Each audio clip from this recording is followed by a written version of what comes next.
I wanted to start writing on the internet. This was like 2015. So I started writing on Medium.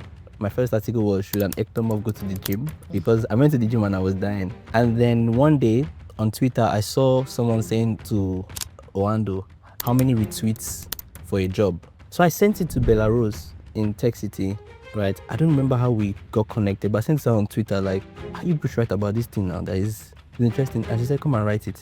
So that was how the media started. Like at that time, I didn't see myself as like a journalist or a writer or a tech reporter. Roger Bella was saying, come and write it. I don't know. Okay. Benjamin Dada stumbled into tech after a last-minute pivot from psychology to management information systems. From Excel birthday card apps as an intern To building fintech products at a Yowo, Stitch, and Moniepoint used by millions, he's also fed another obsession, writing. What started as blogging his journey became a leading African tech media platform, serving over 1 million readers annually, making him one of the continent's most recognized voices in fintech and cross-border payments. I don't think anybody can do two things well. So you always pick one. So me, I picked the career because I wanted to make money fast. Writing media business is In poor. Africa especially. It is very poor. So I'm like, not being able to focus on Condia means that it will grow like this instead of when it can grow geometrically, right? If there's one thing you want people to take out of your story, what would that one thing be?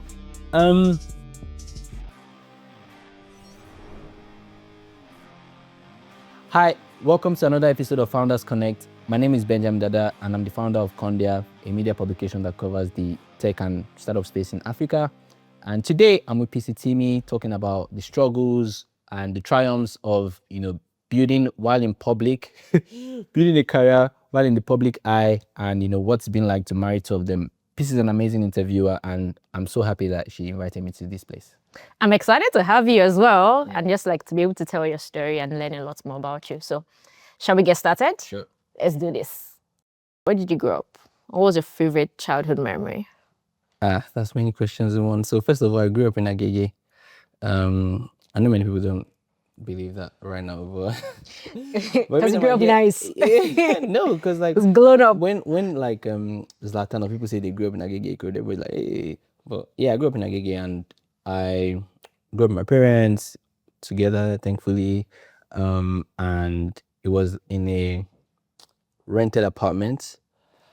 And when we want to go to school, there'll be a school bus. Sometimes we'll follow one of my friends down the road. His mom also used to take them to school and we went to the same school. And yeah, that was the setting of my growing up. In terms of one childhood memory, I think first early memories are when I got injured because I don't really have scars on my body. I'm a very conservative, play safe. And my mom always used to drum down in our head, don't injure yourself. So one day I wanted to do a bicycle stunt. And I put two legs on one side of the bicycle. And I hadn't gone like 2 seconds, then my leg scratched the wall and it tore, it was bleeding. Other times we'll do police and thief running in between cars and one car tore my hand. So like that's how I got this one. So those are like rare moments of me trying to play. But yeah, that's high level. What part of your childhood did you say is still very much aligned with who you are today? Interesting. Let's see. Okay, so I went to a Christian secondary school. I went to a Christian university.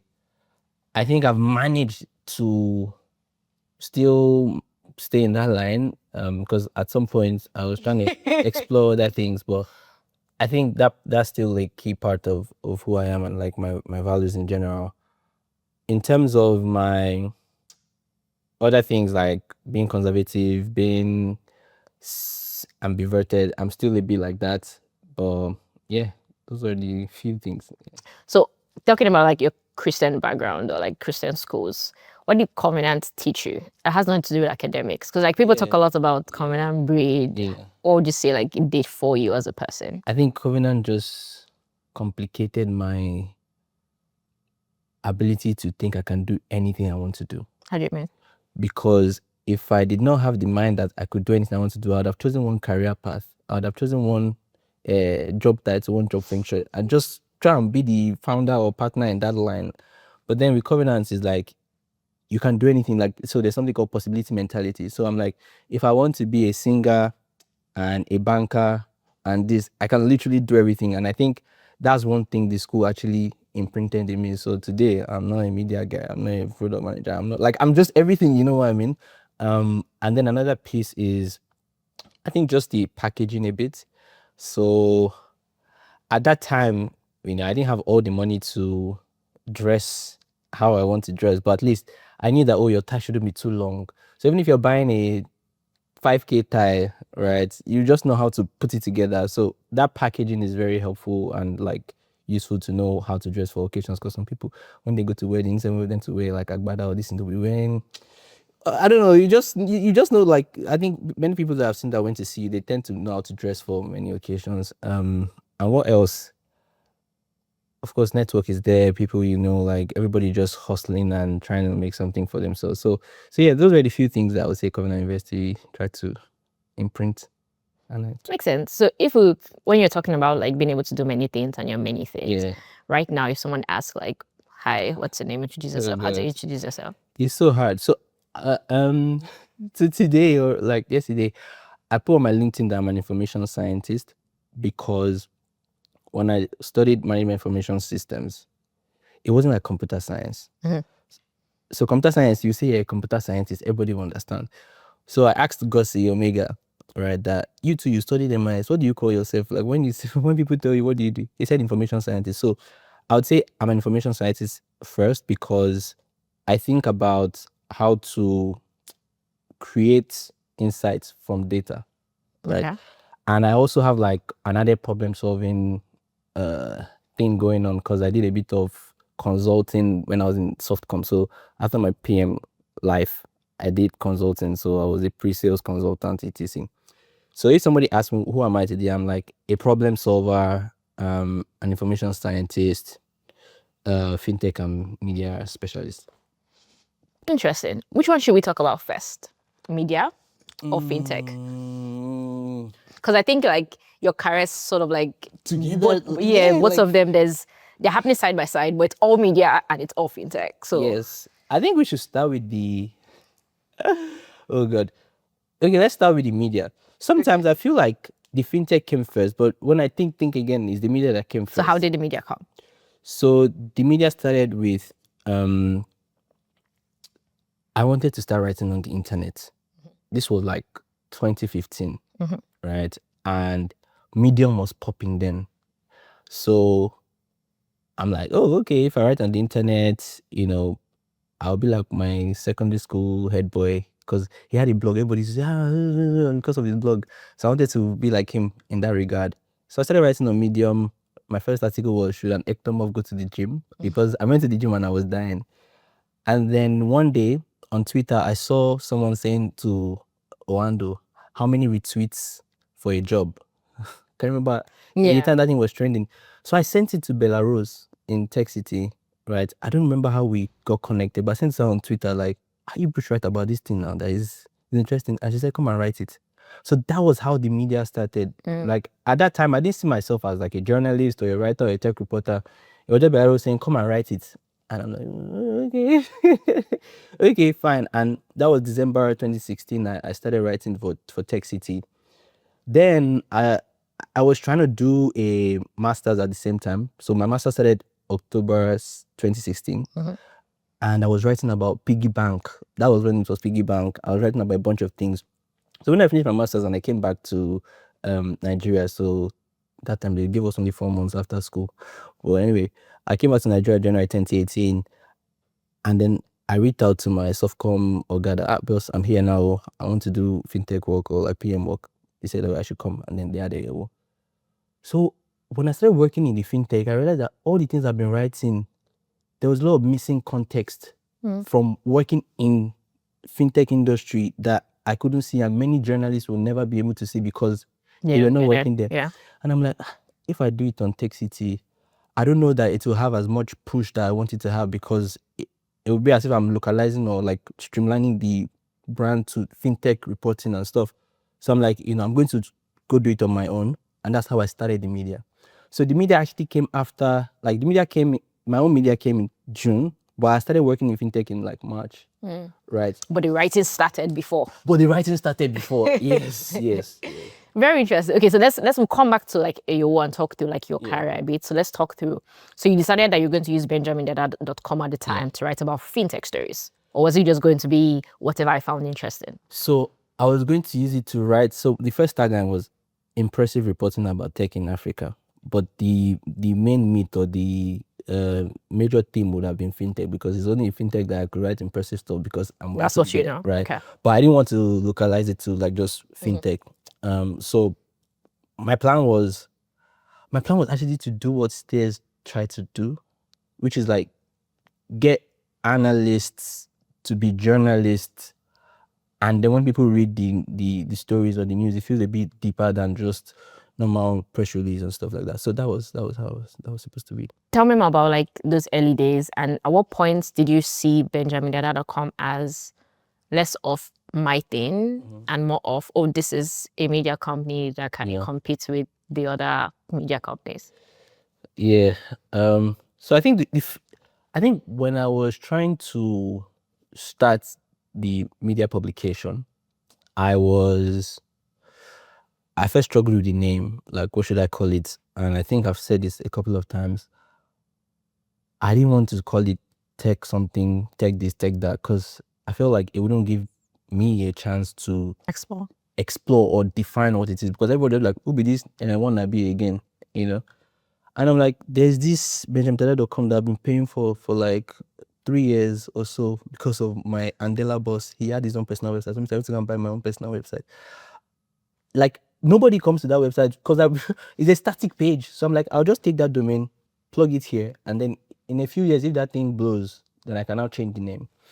So I always had that somewhere at the back of my mind. But by like 2019, a lot of people were already reaching out to me that they wanted to contribute to the website. So I did a small program, like a fellowship, to recruit the first set of writers. And by working in fintech and letting like the first 2 people in, I realized that it's hard to control. First of all, it's hard to even write the content at the level that I wanted to write it. Because I'm now hiring journalists to do the thing that I didn't want to do in the first place. So I'm like, okay, maybe I'll just let it be like a media publication on its own. So that's what it became. And those were like what the early days were. People reached out to me, Daniel, that was one of my first hires. Then in 2019, I registered the company like in September, so that at least I could use that to be paying people. And yeah. Okay, 2 questions for you. Tell me if there was a story or like a moment that you feel defines your career as a storyteller, journalist, analyst, writer. So there was one big story about like, and I think this was crucial. They've been different from different angles. So in the fintech space, there was a time when people thought that CBN said PSSP licenses would now be like 5 billion. But that wasn't the case. It was PSB license, like the Payment Service Bank, not the PSSP. And just writing the explainer on like, oh, this is the clarification, was a very peak or representative moment of what I've always wanted to do. Like, they were like, because many media platforms, sometimes I feel like they are okay with backlash, because backlash brings traffic. But like, I wasn't okay with backlash, so I was always trying to correct things. So that article was important. But from a journalistic point of view, there was an article about some guy who says, I think he was building the Dreamer of Africa, and then I think he was either talking down on the ecosystem. I don't know if I should call his name, but yeah, Marek, basically. Yeah, and this was at like 2020 or so, and we started writing, because by that time I had some people on it. We started writing about it, and then we were getting calls from different countries. Like somebody in Ghana, was it one of all these countries, just South Africa or something, called us to give us gist, like official gist of this is what happened with their own interface with the guy, blah, blah, blah, blah, blah. And over time, that was like the first time I saw people from outside Nigeria cite the work that we were doing, because in the first few years, we were trying to define ourselves in the ecosystem and say, we're not a personal blog, we're actually a media publication. So Venture Bond cited us, a bunch of people cited us, blah, blah, blah. And then over the years, then Financial Times cited us, TechCrunch cited us, blah, blah, blah, blah, blah, for different things, no more this thing. But I think those two stories were very important. And then the final one was NSAS, and NSAS was also 2020. Just being able to contribute to the conversation that might define police brutality, in Nigeria was also very important, because media is a way to have a voice, a way to communicate and maybe see change happen. So those are the three stories that I would say really, really epitomized the kind of stuff I wanted to build. What has epitomized the business? Because I think you have moved from, I'm writing about stories that I care about or things that I think nobody's doing well, to making it into a business so that you can pay salaries and you can sustain. So what has that distinction been like? It's a powerful question, because the reason why one of the early platforms I was writing for did not do too much of the media side was because too much of the written media side was because that wasn't very profitable. They were shooting commercials. So maybe I should have even done, maybe I would have been big YT. They were shooting like commercials, big commercials, and writing about consumer tech and stuff. But my thinking, funny enough, the first post on my site was actually paid. And it was what actually epitomized the business. So the thinking was, people always say, oh, they don't want to pay for news or they don't want to pay for story. I'm like, you're not paying for news. You're paying for my time as a writer, my skill as a writer. You're paying for like the platform, the resource I'm using to maintain this. So I charged, it was small, 15K, right? At that time, it was like $42 or something.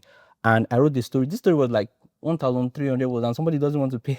Like, what do you mean? I'm writing the spotlight on, this was like a new ed tech, they were coming up, blah, blah, blah. So that was like, we're not just journalists, we are content marketers, right? In that sense. So that story about Gate Academy epitomized the business side. So today, most of our inbound or most of our revenue is from like that spotlight, that feature style of stuff.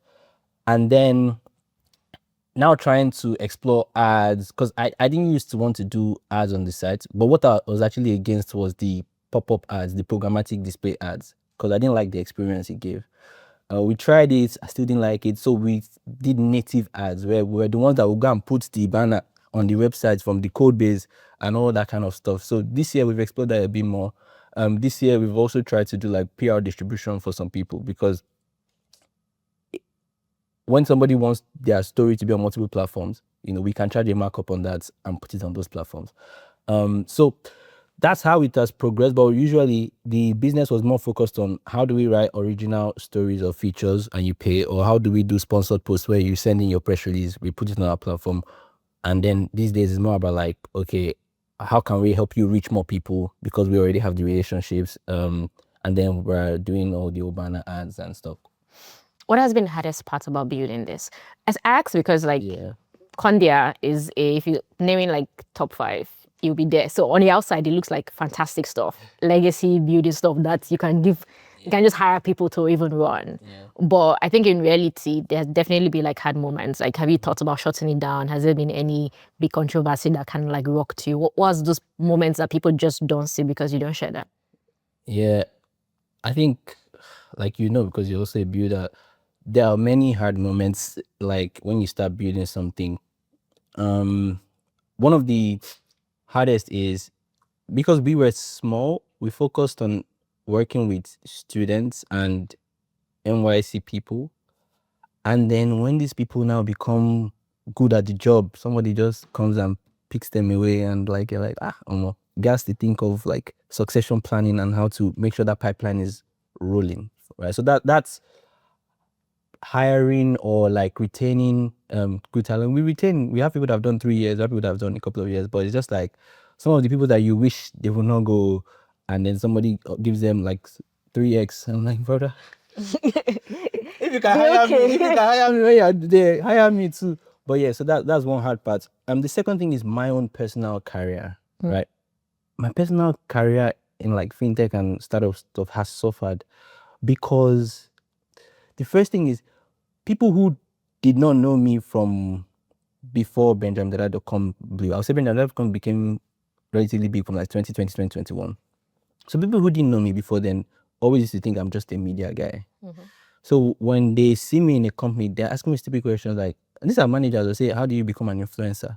And I'm like, I did not come into your company to do influencing work. Like I came here because I have a master's in IT. I was one of the best from school in my school. Like, so like I'm here because there's something that I'm trying to do for you guys here. So that was the first thing. The second thing is the assumption that because I'm already popular, I would have shoulder pad. And I'm like, I'm just trying to work. I'm just trying to work. What's the issue? Like I've had this in multiple like jobs. Softcom wasn't like that because if you remember, so Softcom, I had interned at Softcom in 2015. They knew me when I was So they had nothing. seen Yeah, you. they had seen me grow. So like you need to speak to like a Yomi or Shende to know what's up. Like so Softcom was like that, but everybody else after that, and I stayed 3 years in Softcom when I came back because they were don't do that own AO. Everybody else after that has given me flack. Like people are just always asking, what have you done? What have you built? What have you? Why are you here? I'm like, okay. How do you navigate that though? I don't know. Like, I think the most unfortunate thing is the people that hire me when I'm joining those companies don't end up managing me. So now, So they hire you for something else and then put you with people who don't. yeah. So don't know me. So those ones are trying to really understand. Okay, why were you brought in here? I'm just like, oh, come on. Yeah. So that has taken a toll. The other piece is like, because I'm also working in fintech, I cannot focus on the Condia full time. It was Sometimes do you feel like if I focus here, like it can be big, but I really want to be the carrier as well. Yeah. And that's something for even another day. But It's for today, because- but today. okay, fine. But like, I already set it in my mind that I don't think anybody can do two things. So you always pick one. So me, I picked the career because I wanted to make money fast. Writing media business is In poor. Africa, especially. It is very poor. So I'm like, if I even go and work in Condia, I won't have the leverage to even speak with industry experts or colleagues for some of the stories we wanted to do. The respect of that won't be there. It is Because they see you as a media guy. yes, I'm just a media guy. So not being able to focus on Condia means that it will grow like this instead of when it can grow geometrically, right? And then there are times that like when we did the rebrand as well, it was so tough because I spent 6 years building Bejamin.com. Like we were just surfing on like organic search. There was no marketing spend. We had like 2 or 3 people. We were just like, but now we're dealing with organic search hits. We're dealing with Google generative AI hits. We're dealing with name change and recognition hits. And I'm just like, bro, So you regret the decision. I don't know. I don't know because one of the reasons why I also changed was so that maybe people will stop thinking about me as a media guy because they see Bejamin and Bejamin. But one part of me knew that it was a very myopic thinking. You're saying that because we're still in our first 5 years, first 7 years. By the time we get to year 50, you would never remember that Bejamin is somebody's name. I was in Africa Tech Summit in London and a white lady was like, because I think she either looked at my tag or I chose myself and she was like, Bejamin Dada, are you a human being? Yeah, because there are people who name. There are people that don't know that thing. So like me, another part of me always knew that like Bloomberg is a name, Dangote is a name. Like in IKG, even though we're not the same content line, is a name. Like, but because I was in brand name can also leave. Yes. So, but I just like many people internally wanted us to change, and I'm like, okay. I also had it in mind that we would change, but the work is crazy because now we have baggage of like 5,000 pages that we have to migrate as well with this new thing. As we're building it from scratch, it's fine. But now like so many 404s, so many, I'm just like, oh God. So it's really hard. And what else? Yeah, I think also not being able to build a team around it because now we have to work in like a kind of contractor or freelance role because I'm also not in Nigeria. Like that team cohesion that is needed to make something. I saw your tweet the other day that this is the first time you're seeing your team in 4 years. It's been a long time. There's some people I've never seen before and I saw them like when I went to Lagos. But like it's really hard. Other things like, oh, when you write a story, somebody will talk down on you or say maybe you've done propaganda. Other things like there are sometimes people try to pressure you to take a story down. I don't know. Those ones are part of the job, but yeah. I think one of the things that I really like that you've done is it feels like because you also want to focus on the career, you've managed to place a team and sort of like giving some, I guess, creative direction to like Daniel, like editor-in-chief. Yeah. And what's that transition like? And like, what made you make that decision? Was it from I can't just do both, so let me just hire somebody else that can take over? Or? Yeah, so funny enough, Daniel was, in this case, even though we're still thinking about what's the best relationship now, but Daniel was our first ever editor-in-chief, managing editor. We've had staff that worked in the company and responded to stuff, but I was still like the face in that time. I've always been looking for like someone to own and like push the media thing forward. But what I found is that maybe we're still too early to deal without the founder being present in the company. And it was an unfortunate finding, because I'm like, why can't you people just, because like there's some doors that We the just founder open unless you. has to open, right? And I think it was an 18-month experiment for me to realize that almost some doors will not open if the founder doesn't knock on it. Yes, from a team building point of view, because you've hired an editor-in-chief, most of the team members are probably his guys or like people that know him. So when maybe they see me, they're like, who is this one now? And I'm like, oh, I've been viewing this thing from 0 to 1, no, like all these but yeah, I've always wanted it to have its own leader. I've always wanted it to have its own direction and run on its own. So 50-50 feeling of, okay, now that you have a leader, maybe this person can think more about employee growth or whatever. But yeah, now I'm like, okay, it needs me a bit. Let me see if I can give it some time and then go back to default and give it to somebody else to run. But yeah. Makes sense. What role do you think that Condia? By the way, I still call it Bejamin Dada in my head sometimes. Please, feel free. Somebody says it's Bejamin Dada. When Twitter changed to X, people are like, Yeah, X is for you. But like, yeah, go on. So, like, what role do you think you've played in the media ecosystem? Yeah. And I guess two-part question. I want to ask a broader question around the role that you think media is playing with tech startups over the last 5 years, but also where you have seen Condia fit in. Yeah. I think we brought a little bit of competition to the big boys, bro. This is as of 2021, 2022. People will be saying it is that big player you all know, us, You're the one I know. and anybody else. Yeah. Bro, we were the youngest in that space, and because I was coming from like the industry background, I had a bit more empathy for the industry. Like, people were writing about probably sitting next to me in the office. Like, maybe you write about, I was at Moniepoint. So if you write about Moniepoint, you're probably writing about my colleague. Do you know what I mean? So there was additional incentive for us to get things right. Right? Because, you're on the internet. Because they're not just outside. Yes. On the internet, because you don't know the person that is bearing the brunt, you just do whatever you like. But, we recently wrote about how somebody received a fine. But because we did not contextualize the date, that girl was my former colleague. She's a VP at that company. She called me that her boss is asking her that, is this a new fine? But so, like all those small things. So I think what we've tried to do is we've tried to get the industry to sort of sit up in like how they report the news and just be a bit more. That's intentional. Yes, intentional.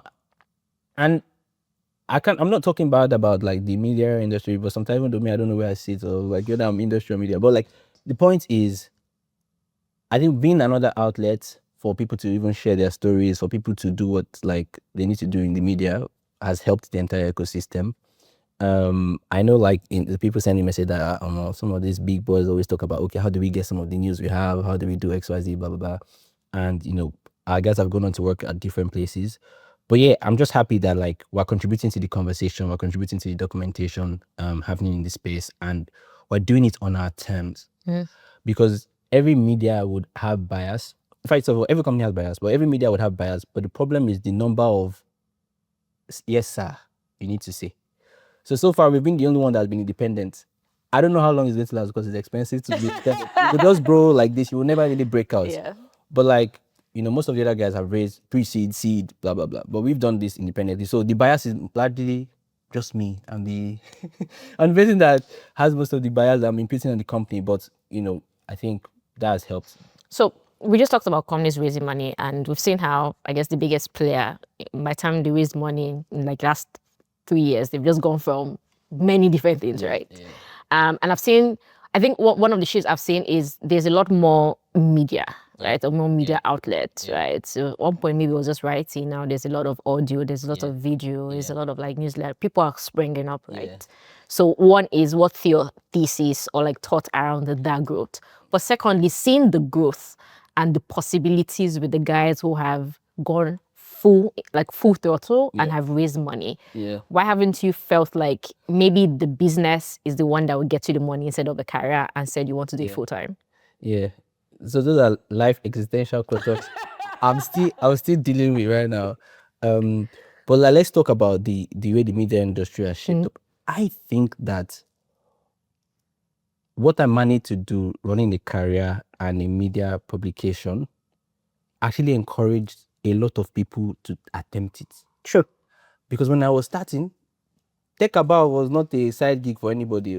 Tech Points was not a side gig. It was full time, bro. But I was the strong head that tried to manage it. So I think many of the content, because in that sense, I'm a content creator. Like many of the content creators still work in their 9 to 5s, right? And they're building, thriving. Like if you know, I don't know, we can call him, but like not a deep dive guy. His stuff is really doing well. A bunch of people doing very well. So I think we've been able to show like a way to sort of make this work. Now we are competing. Think about us, Tech Points. We're competing with individual creators who are building a lot of audience, who are building a lot of eyeballs and getting attention. You know, Bejamin is doing very well right now. Yeah, and OG as well. Peace. Fatu is also doing okay. So like the market has a lot of options at this time. However, the problem is, or not the problem, the thing would always be that, like, and tomorrow I was talking about this, that most people would either choose the content creator line or the media company line, which is the media company creates an engine for, let's say, foundational news, and then content creators latch onto it. And so by me, sometimes we shoot videos, we will put our content on it. You know, when you do stuff, you read what we write. Like, so I think it's complementary in that sense.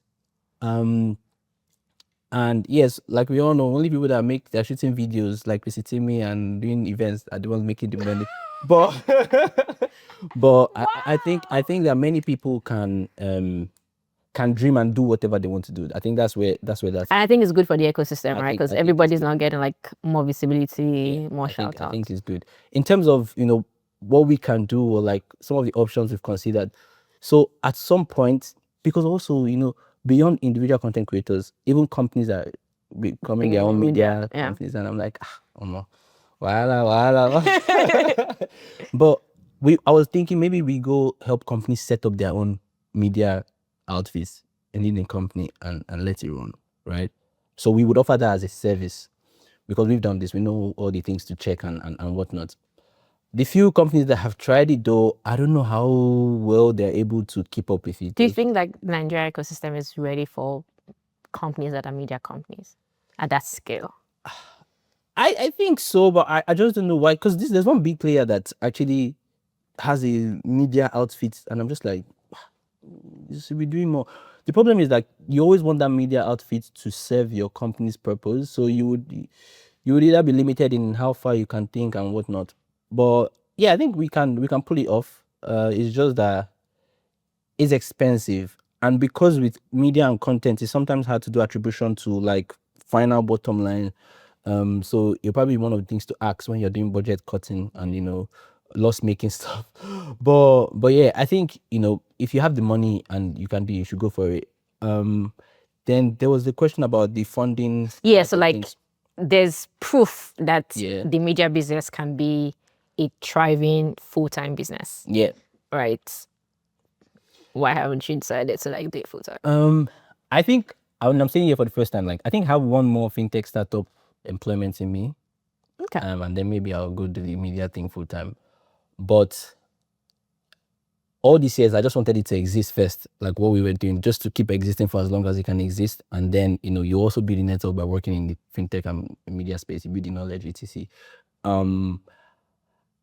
The fundraising, exit for media startup is hard. So people that are investing are people that know why they're investing. So yeah, there's the propaganda. Patient capital. It's patient capital, but it's also because this is not the one that will make them rich. Yeah. Their investment in media is just to have like access to the market, access to audience, and some small through passes when like One or news, two either hits, yeah. positive or negative, wants to come out. Like those are the reasons. So most people that will eventually invest in media are either doing it for like enough for profit purpose, or they're doing it for like a just let it be there, say I'm one of the owners. Maybe one day I'll buy the whole thing, you know.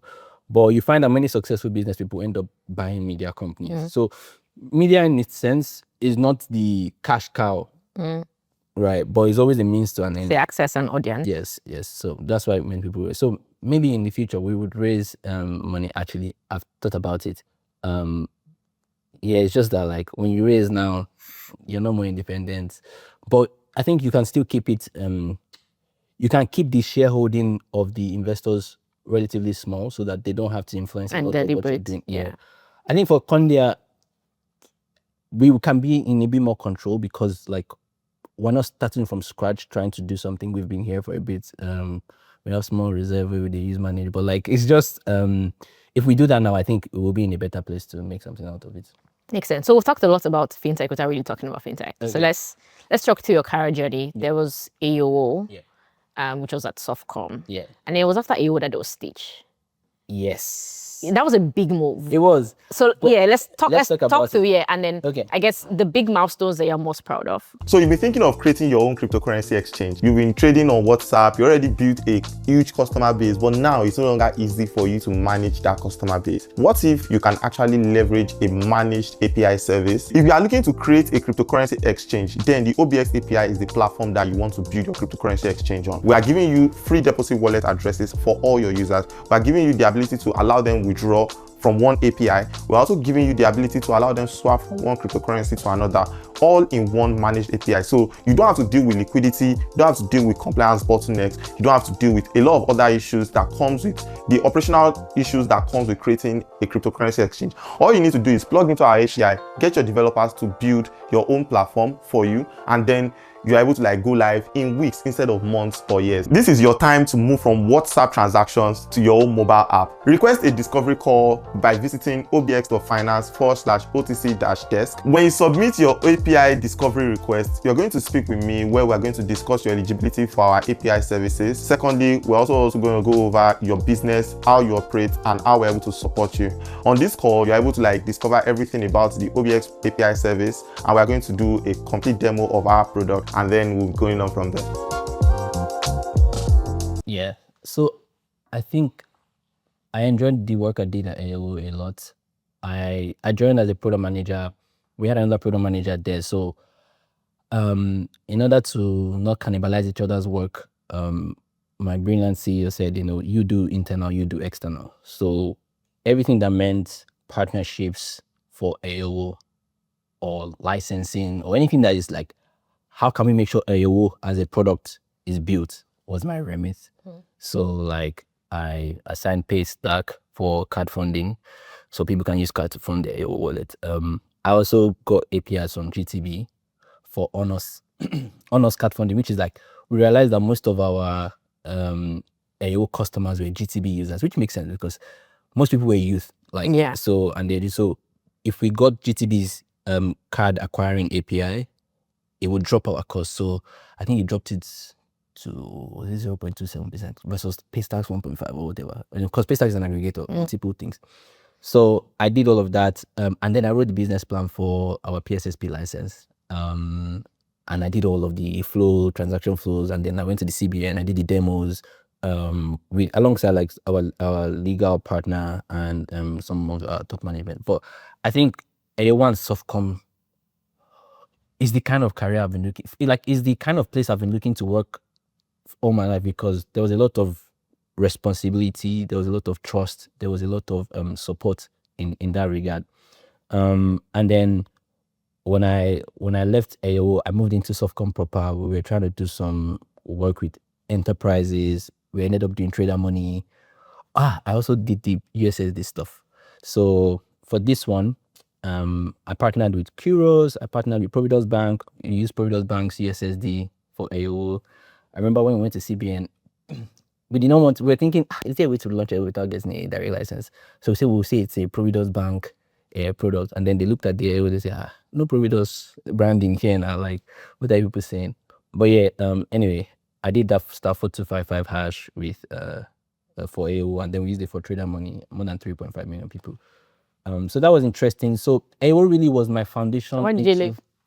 Yeah, because I wanted more money. Yeah, so yeah, it was really my foundation for fintech. I read a lot of the regulations. Then I went to CBN myself. Blah blah blah. Contacted CBN. That was when I knew that CBN would even reply your email. I did not know that they would reply email normally. But yeah, I worked in Softcom, and then after that, I was like, okay, yeah, it's time for dollars. So before I got to Stitch, I'd reached out to the Stitch guys, I think like maybe March or something, but I don't think they were ready to hire now. So I ended up working at Fair Money. I don't think anybody knows that because it's nowhere on my CV. Yeah. But the way the Fair Money thing happened was the product manager at Fair Money had been reading BejaminDada.com. So they were like, oh, he would like to meet up. And then as he was coming, one of his country managers was like, oh, can I come as well? Like, let them just go to the bar. So during the talk, everybody was being panting. The country manager guy just called me to the side. They say, we'd like you to join us. So that, what do you want to do? I'm like, what can I do that will not be too stressful for me, but I would be a badass at it. So I just told him content marketing lead, right? And that's what I did. And like in 3 months, I doubled their email open rates. We led the redesign of the website because one thing I care about is UI and UX a lot. And then after that, we did some promotion out of homes for like the cards, etc. So a lot of their copies, all the CRM pushes, I edited all those copies and made it like nice. And then I created a new newsletter. So in like 3 months, I had a lot to show for it. And then Stitch finally now came. But for Stitch, I started as a market entry consultant. A lot of the work that I had done in AO was necessary for Stitch. So the same legal partner that I was working with at AO is what I used for Stitch. And then, incorporated the company, gone. Yeah. So AO was product. Fair Money was content marketing. Yes. And then Stitch was more product partnerships. Yes, product partnerships and country manager. So like the title was supposed to be a country manager role. I think that only happened for like a few months, and then they brought in a new leader who had a different idea and whatever. But yeah, so we did all the setup. We raised money for our sec because now you're in an expansion market, you raise money. And then, we shot a video. I don't know if you remember that video me and Kian shot for one film in Nigeria. I signed 3 banking partners so that we could do virtual accounts because that open banking thing was just headache. There was no official open banking API. You had to be doing reverse engineering, whether you call it portal emulation or whatnot, all of them is still reverse engineering. And then I managed a team that went to open like 5 accounts per bank. Like had operational work just to try and see.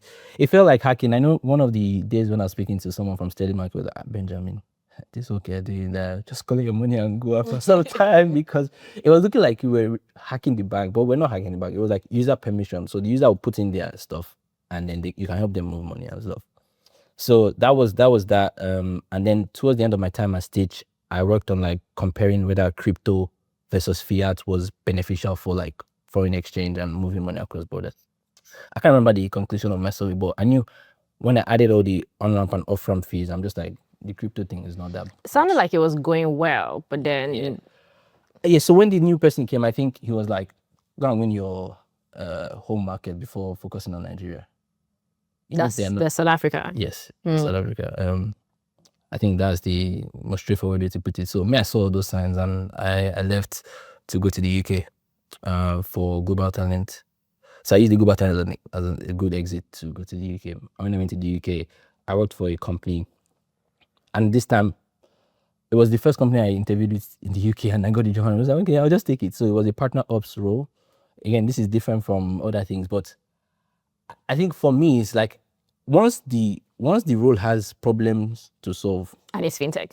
Or fintech related, I'm already there. Like I can do... so was a partner offshore, did that for a bit, and then I moved to Moniepoint. But in between that, I did a bunch of consulting for people. How was Moniepoint? Bro, so Fair Money, Moniepoint, those people operate at scale. So when you work there, it just changes. So for instance, Fair Money was the place where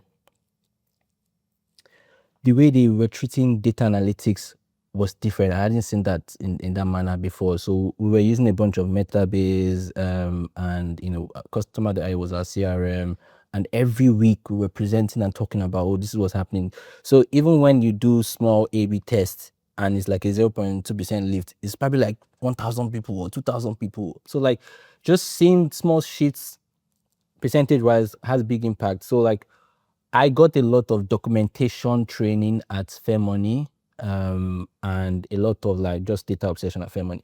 Then in Moniepoint, it was like there's so many parts of the business. So there's Monify, there is what we were trying to build then was Money World, what became Money World. So that's the remittance part. Yeah, the remittance part. So like I absolutely enjoyed working with all my guys early on in that business and helping them set it up. So it was up to me to figure out who the people I needed to collaborate internally with. So you just learn more like collaboration when you work in a big place like Moniepoint. And then what else? And then you had the name to go after any partner you wanted. So, hey, I'm a Moniepoint. I like to talk to you about your card issuing, blah, blah, blah. They'll be happy to speak to you. Yeah. So like when I was at Moniepoint, I spoke to like 50 partners, just trying to figure out, because the remittance space and the cross-border space is not very straightforward. The only thing that's straightforward is bringing money inside Nigeria. But when you want to do outbound, or when you want to give people in Nigeria foreign accounts, that one is not straightforward. So, but yeah, like I got a lot of market insight in that. I did a lot of research. I did research to the point that when I look at the IMTO list, I can tell you each company's route to getting the IMTO and their corresponding company abroad. So, because IMTO, you can have foreign or local, right?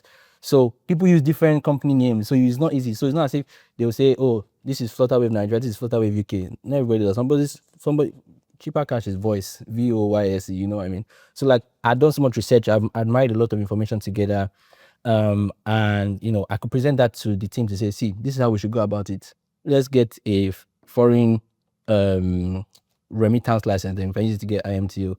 Same thing, I also rolled up my sleeves on Moniepoint to do FX trading, because we needed to understand how people were doing FX trading. So I traded well like $50 million, right? And none of the money got missing because there's always counterparty risk and stuff. Yeah. But when I was leaving Moniepoint, I was living with a very clear sense of how to build a cross-border payment business. I knew what you needed. I knew because I spoke to a bunch of us.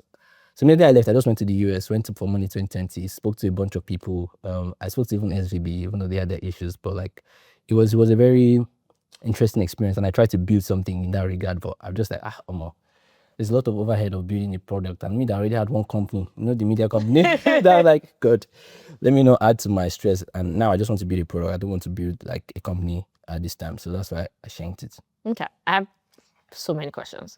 I think the first one is, AO is the longest that you've stayed. Yeah. Why? Why, as per the other ones, why haven't you stayed longer? Because you talk about it like you've done so many amazing stuff and you've learned and you've grown. But so in AO, it was a case of like the environment was right. I was moving because the CEO or the management thought like they didn't have, like they felt like Bejamin can do this. We don't know who to put in this regard. So let me give an example. So when I did the program management thing, the next thing was, our solutioning department, which was the one that helped account managers close enterprise deals, needed someone. And I'm like, yeah, I'll do it. And they knew that I could do it. So we even did stuff with like NIBs. We tried to build like a core banking application that we can give to banks so that all the banks can now pay to people's phone number. So it was like taking AO and putting it inside the banks and stuff. So those were the kind of stuff I was working on, right? And I stayed there because like there's a lot of trust from the management, there's a lot of respect, there's a lot of and the culture, like they wanted people that were hustlers, you know what I mean? But I think for some of the other ones, it was like different people had different ideas and perceptions of me and of like what they thought I brought to the table. So, somebody is making like, it's just funny to me, but like somebody just will make it look as if I don't know what I'm doing, or like I don't know, somebody like they've said many nonsense things to me. I just cannot say them on this this thing. But like it's been very hurtful. So yeah, I think it would be nice to ask those people why I did not stay. But yeah.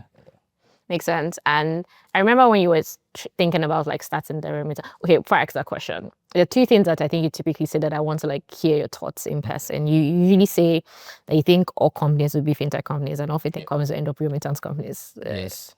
Explain. So I think the all companies will be fintech companies. That one is not my own original thought. It was from Angela Strange. She's the partner at A16Z. And it was because, I'll just summarize it as, it's when you do fintech that the revenue line or like the revenue line just shows up ASAP. So for instance, because you're helping people make payments, you can easily take a percentage on that payment. Every other thing is either like long-term or subscription or this thing. So all companies become fintechs because when you've built access to an audience, because payments is part of what they do every day, you can always find the payment angle and then you take your fees. The revenue line is very defined. Nobody is arguing with you. If you pay a bill in Nigeria, you pay 100 Naira conversion fee, like, and then when you want to share, industry to say, okay, take maybe 40 or take 60 or take whatever. So your revenue is clear. But the reason why all fintechs are becoming cross-border is because Naira volatility is killing, and many of them raise money in dollars and have to like show growth in dollars year on year. So you need to find a market where you can earn in a strong currency and then, balance out. So that's why everybody's doing it. But the reason why people are even able to do it is because the market has opened up a bit more from the Biden administration, right? That time, they were penalizing US banks for partnering with like fintechs for whatever reason, right? But now this Biden and this Trump administration, even crypto self is too low. So that's why. So it's a lot more straightforward. More players are involved in this space, from even a banking or sponsor bank point of view. And then, people are like waking up to that thing. The other ones are held constant, which is like, immigration from Nigeria. Remittance, for instance, is always 20 billion in over the last 10 years. So that one is constant. People going out, coming out, constant. But I think it's that market movement that's making this thing possible. Makes sense. Between the corporate startup culture of being an employee and then an entrepreneur, what would you say are the key significant differences in being able to exist in both worlds? Because they have their own different kind of chaos, right? I think I like chaos.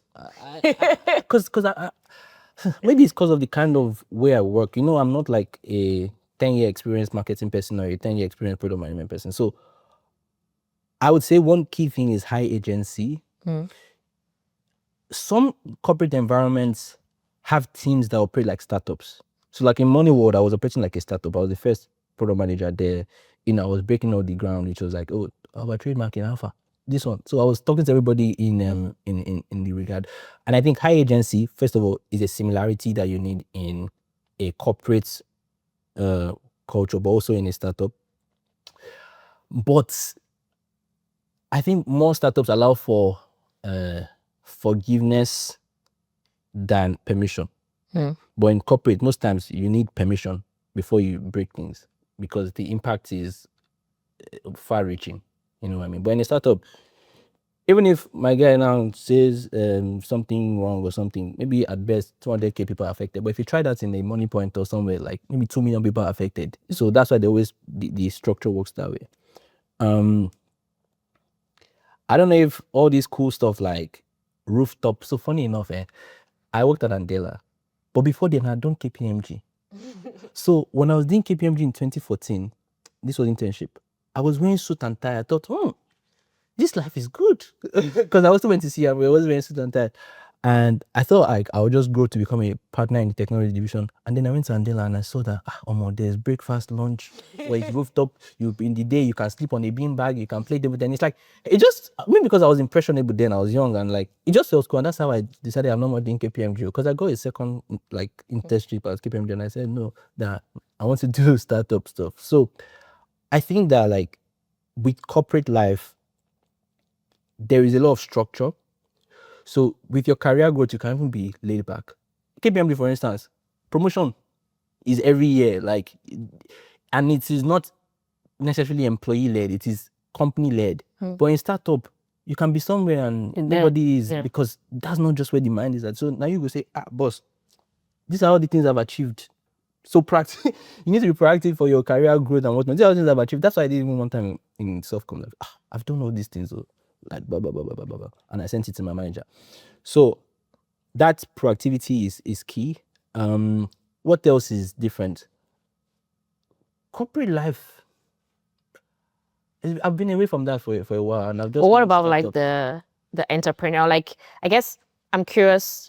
I think so. Let me personalize the question. Yeah, I think that I'm a much better person as Entrepreneur. as an operator generally, whether that's building a business or working in a company. Yeah. Because I've done a mix of both. Yes. Because I've learned stuff in building your own business, like building Finance Connect and just as a hobby, but then next thing you know, okay, you can make it to a business and learning from that. But then also being an employee and seeing somebody run their business and watching them and like having to then mold into that culture versus creating your own, right? And I'm wondering what that looks like for you when you can think through my practical lessons about building Condia that I take into my work and the work that I see when I'm in startup and in fintech that I take back here that makes me just like the edge that nobody else has because you're doing both. It's empathy. I think that's the biggest thing for me. So I can empathize as an employee and I can empathize as an employer.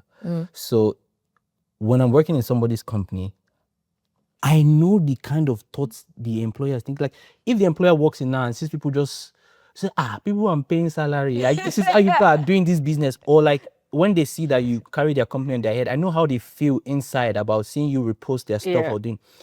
But same thing, if an employee comes to me and is asking me for more money, I understand. You get it? I've been there too, like, or if an employee is trying to do extra. So I think that empathy is very key. But also for me now, is more about the outcome focus versus activity. Just because I'm a bit more senior now. So like, these days I don't really care about, I'm just churning out emails, that's activity. Or even if I'm working somewhere and I'm just posting on Twitter, that's activity. But now I'm like, what's the result work? Yes, what is the work coming to? And that's what I'm also trying to put when I have like employees, like, you can do activity. Your CV should speak more of outcome though versus activity. So when I'm in people's company, if you see the way I work as if I'm on a short leash. Urgency. Yes, because I'm like, I need this work to have results so that I can also have something to talk about. So that's urgency. That's I also have like an expanded view of like making things happen. Like, Softcom also helps with this one though, which is like, in corporate culture, you always want to say, it's off my desk, it's on this person's desk. Nothing like that though. You follow it to the end. Like, Yeah. you said you've designed something and the person did not post it. What does that mean? Like, you need to find out, do you need any other help or do you need a different design? So like, just being able to follow things through and like follow up on stuff to get things done, which is like that again, outcome focus versus just doing your activity, is something that I have taken from being an owner of a business and working from people. So empathy, ownership, and what was the last one? I don't remember, but they'll remember. Yeah. Fair enough. I think something that I find particularly interesting about your career is even in startup, like even being an employee, you've done different stuff. Partnerships, product. Marketing. Right? And this is, I'm not asking you from a you perspective. I'm asking you, when you think about it generally, like what's your ethos around evolution? Should a career be linear or what? Like how you kind of like shape the things that you want to kind of like do, and like what that has looked like for you. Has it been deliberate or has it by chance? And isn't that a thing that you are like, this is who I want to be, or I'm still trying to like, do you get what I'm? It's a very good question. I think that if you have mind, do generalist. But if you want life to be easier for you, Pick something. I'm struggling, bro. Like, I don't know how to explain. My CV is a mess. Like, I don't know how to explain myself to somebody. You just have to have worked with me, or you just have to have seen me in action. Like, but if you say like, bro, I was helping people get into product management as far back as 2019, 2020. If I had stayed in product management then, by now I'm like a VP of product. But if I go somewhere now and I'm like, I want to do product, they'll say, you've not done 10 years or you've not done 5 years, blah, blah, blah, blah, blah. It's harder to compare me with someone that's trying to do product. Same thing, if I go to a marketing place, yes, in marketing, I have a lot more experience because of my Condia stuff. But like still is still not. They can always still argue that Condia is maybe like your own business in the media is not a startup or SaaS product. I think it's easier for people to pick one thing. But ultimately for me, because I knew that I would still settle back into entrepreneurship, I was fine with the horizontal experience because I wanted to see different parts of it. When you work at startups, when you work at smaller startups though, you always get to work on many things. So at Stitch, I wrote the first customer success story for them. Not because I was in marketing, just because you were a seed, and then somebody would, and I could do it. I would do it for you. Like I'm happy to do it. Like, so if you work in a more established company, those always say, they want specialists, they want this. So it depends on what the company wants per time. It depends on what you want per time. It depends on like what your long-term plan is. But for me, I took the generalist route. I've enjoyed all of them, unfortunately, because even my course of study was computer science and business studies. So already I was already You're designed. I was already designed to be chaotic.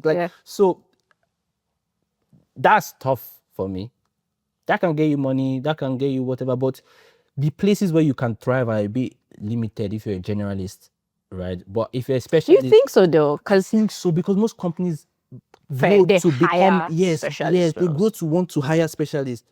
So except if you're working in startups all your life, that's when generalist. Or you start from I would see you go into like an early stage startup that has like some money, Yes. and just taking a whatever role Role, everything. build it. Yes. So I build the team. I hire people where I hire for Softcom, like product marketing. I hire product marketers for Softcom. The girl is a senior product marketer at Waza now. Like, so I can do the hiring. I can do the business strategy, planning, the the starting. operations. Yes, I can do the go-to-market. But not many companies have that. They don't have enough room. Yeah, they cannot dare to absorb someone like me. So they prefer to have just a narrow person. Fine. I mean, but that's so if I was telling anybody else, I would say, I think the easier part if you want to be a career person is to just pick something and just go deep on it. But if you think you want to Be an entrepreneur. then you can do Gather all sales. this stuff. Yeah. Makes sense. That then brings me back to the question, right? Because you wanted to build a company. Yeah.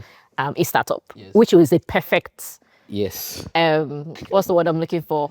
Not consequence. Is a perfect output Yes. for this thing that you say you're struggling with right now. Yes. So me, I think the cost of knowledge of what it takes to build a company is what made me hesitate. But like, I liked the fact that I could be in charge of like the design. I could be in charge of like, not like because I'm the designer, but because like you know enough to. Yeah, I know enough to guide that process, or I know enough to make it beautiful. One part of me still wants to build a fintech. Because that's what you know the most. Because that's what I know the most. And in the Africa. Industry and yes, in Africa, because I have most of my relationships in Africa, even though recently I've been building for the UK because I've been here for a while. But like, it still wants to build a fintech. But I feel like I'm about letting this wave go, which is this cross-border banking and like what I wanted to do was accounting automation thing go. I would just need to have to wait. If I still want to do fintech, I need to have to wait for the next wave or what the next thing will be. Because in my career, I've always betted on, if there's a word like that, on the next big thing. So I went to Stitch because open banking in Africa was supposed to take off. But open banking did not take off.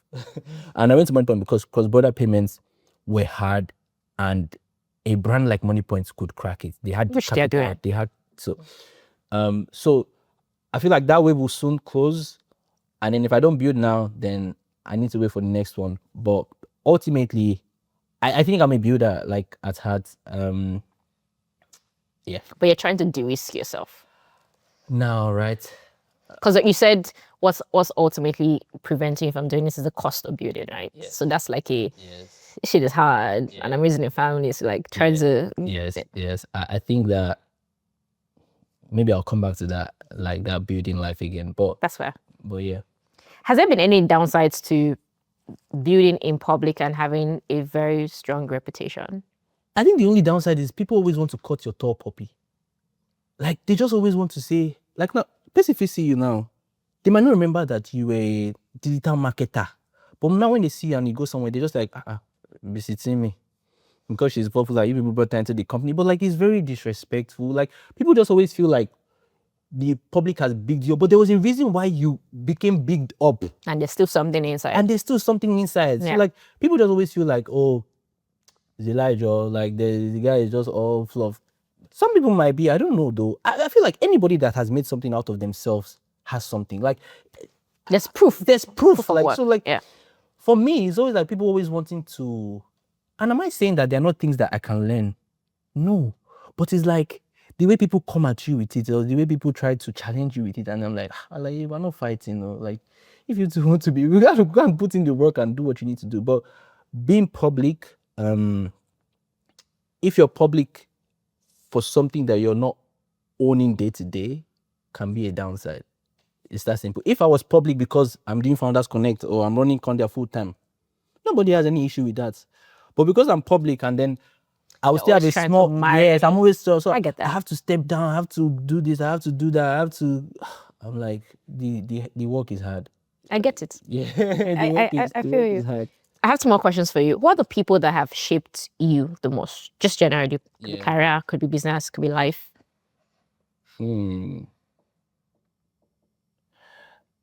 I think my Softcom CEO, You know me. just because, Yomi, like 2015, I walked up to him like, boss, he spoke to us today in school because they brought him to our school to talk to us. He was also is an alum. And I'm like, I would like to join your company, work with you. And like, he thought I was intelligent, thought I was brilliant. And he gave me a chance at his company in 2015. And like, he's always been there. Like, even when I had my kid, he came around, like, he came for my wedding. Like, seeing him run his company helped me know the kind of hard work it would be to run the company. Seeing all the stress I gave him personally as an employee that wanted more out of life, wanted more out of the work, just also me know that there will probably be people like this, and this is how you should handle that. I stressed him, and towards like the last few months, he did some stuff for me, and I'm very grateful for that. But then also I think my dad, because unfortunately that's cliche, but my dad in this case, because like I think he has managed our family well enough. When we were growing up, we weren't like the richest set of people, but he just had a clear goal of, I want all my children to go to private university. So whether I'm going to be borrowing money, whether you insult me, people told him, there's no way you send your child to that they will not succeed. He said, leave him. So like, and then also relationship with my mom, relationship with us as children, like I think he managed that thing very well enough. And because of him, I have a model I'm using to work with my family and with like myself. So that's the second person. The third person, who else has impacted me? I don't know, my wife and my baby. Just because now, like the way I think about stuff, I've been thinking about another reason why I did not do fintech. Bro, if something goes wrong, they will find my wife's handle, they will find my daddy's handle, they'll be messaging them, they'll be badging them that, hey, because I don't know, there was something that happened to one of my friends, like his company had a downtime.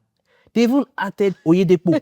See, this person, our money is missing, our this. And sometimes, like in fintech, the people that are messaging are wrong. Somebody received a substantial amount of money and we block the account, and you're saying that, hey, why are you blocking my account? So like, I just thought about them. I'm like, bro, I don't know if I want to bring them into this mess, right? So those are like three people I will call to say like, yeah. What has been the conversation that has, or maybe the failure or milestone moment? So it could be either, but the conversation that you think has shaped your growth as a career person the most. Yeah.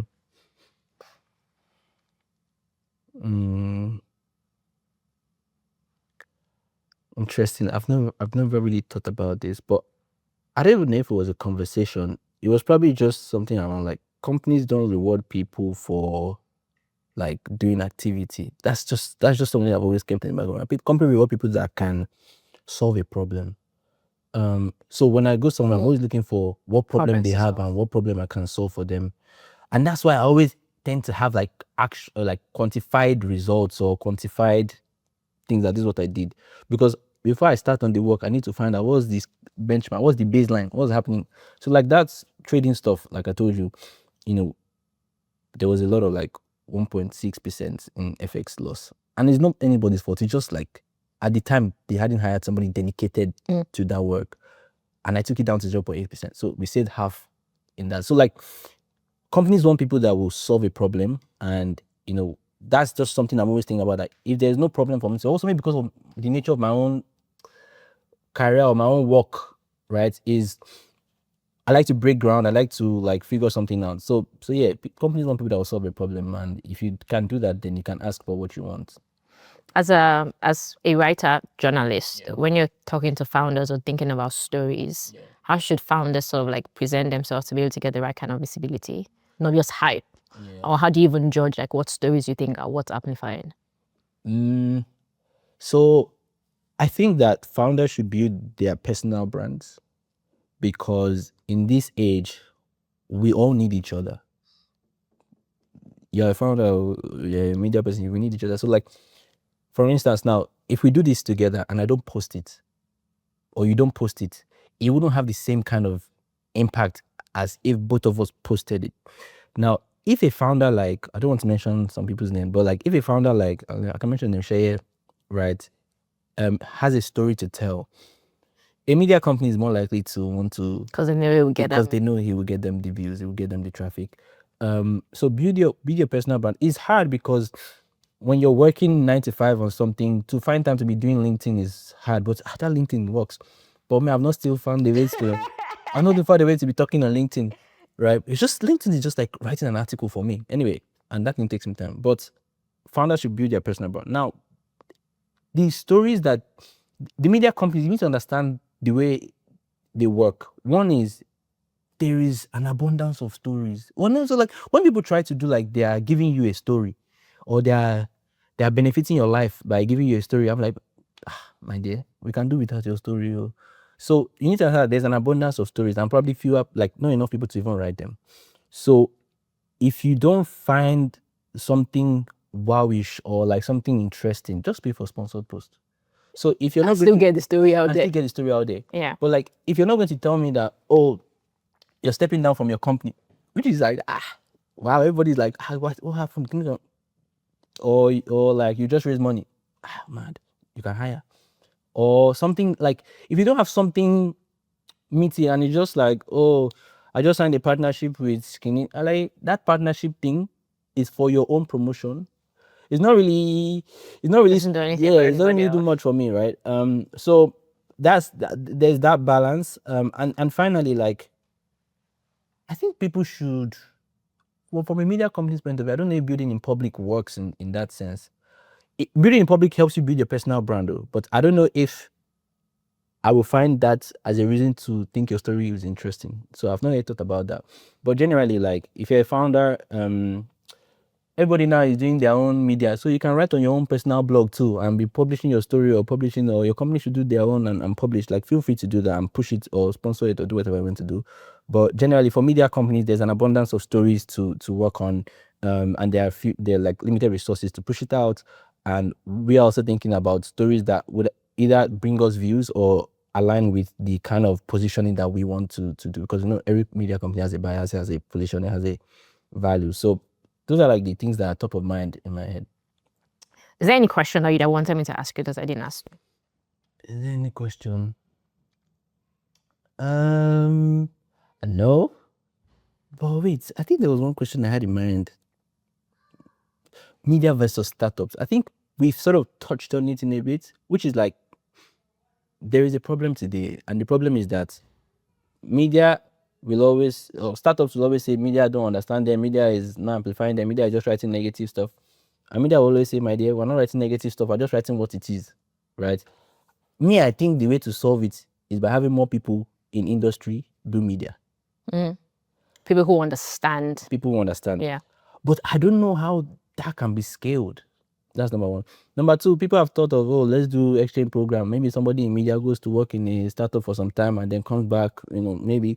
But like, we should start talking about practical things, because this whole like merry-go-round of media versus startup thing would always continue. I've thought about even doing a NIBS for media, which is like a media company that all the ecosystem players own. And that way, maybe you feel like it's more representative of what's happening in your space and stuff like that. So let's talk more, like, let people be bringing up more actionable solutions and just be crying. Do you think that more of the people who are in media right now need to go do like short stints at companies, or like sit down and have unbiased conversations about you really understanding the business, start looking for a story. I would say the startups too should do that. Like, you to come into media and come and collect the kind of salary we were collecting in the media space. Come and face the kind of pressure we're facing to grow like our audience and stuff. And then you appreciate the the life. So I think the exchange should be both ways. It might help, it could help. And we'll see how it goes. Makes sense. If there's one thing you want people to take out of your story, Yeah. from all the things that we've talked about, Yeah. what would that one thing be? Tell this to the camera. Okay. I think my story is still being written. And what you can take out is like, I've just had a passion for speaking truth to power. I've had a passion for like helping people develop and grow into other things. And I've done this in many ways. This one is not normal talk. And I'm a builder. Like, stop asking me which one are you or what do you do, or like, just I'm an operator. I'm someone that gets things done. So I don't know if there is a blueprint for anybody that wants to be an operator as well, like that, or like if there's something you need to do. But I would say maybe try out your hands on like real world consequential stuff. Like, I have people that depend on me for salary. I have people that, try your hands on building real world stuff and work at companies where they give you some scope to do stuff. That will help. But generally, like, this is Bejamin Dada. I'm a Nigerian working in the UK and trying to make sure that the stories of Africans get told the way I think is fit. Do you know that I really like your story? Why? One, because I followed it for the longest. We probably started our careers around the same time. Yeah. So there's a crop of us that I like, right? But two, is because personally, even though it is hard, which I get, I've also found it impressive that you've been building this media platform that is still top 3, right?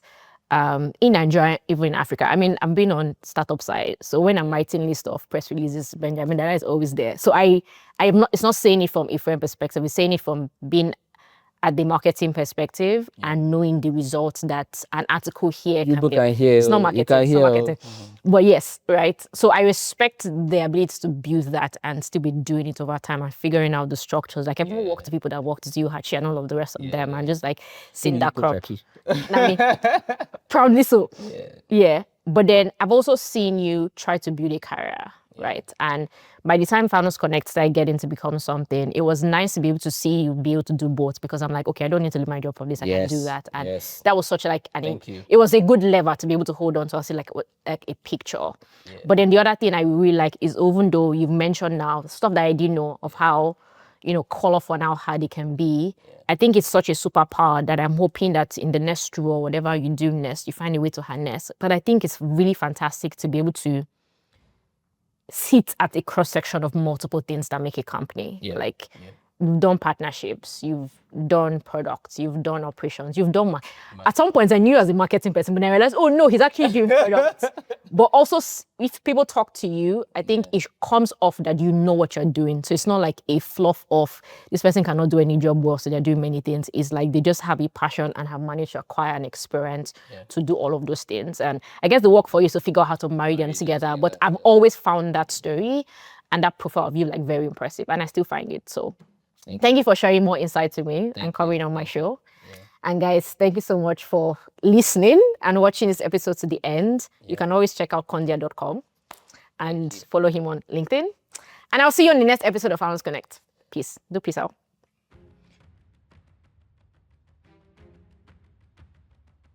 Hi, my name is Bejamin Dada. I'm the founder of Condia, a media publication focused on Africa. Do you think African founders tell their stories well enough? 50-50. I think that some of them do, some of them don't, and some of them over-index on one channel versus the other. So, there's owned, there's third party, and there's paid. So I think not everybody gets the combination right. How have you seen media coverage influence investor or founder confidence? Oh, a lot. You'll be surprised that like a lot of investors, you won't be surprised because everybody's using the internet. So when people search for a founder, either as part of DD or as part of anything else, is what we, the media, have put out there that they tend to take. Yes, they won't take it hook, line, and sinker. They still try to do like one-on-one checks. But yes, media coverage does influence investor and founder confidence. What kind of stories do you wish we were told more often in tech? We're told more often in tech.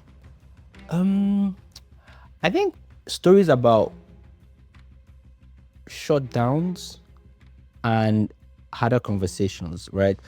Many people have experienced a lot in their building career, but either because of the, I don't know, maybe it's like a shame or because of whatever reason, they don't tell us about it. And probably me too, I won't tell you about it. But yeah, those are kind of stories that I wish that people shared more so that we can know what to avoid or what to do better.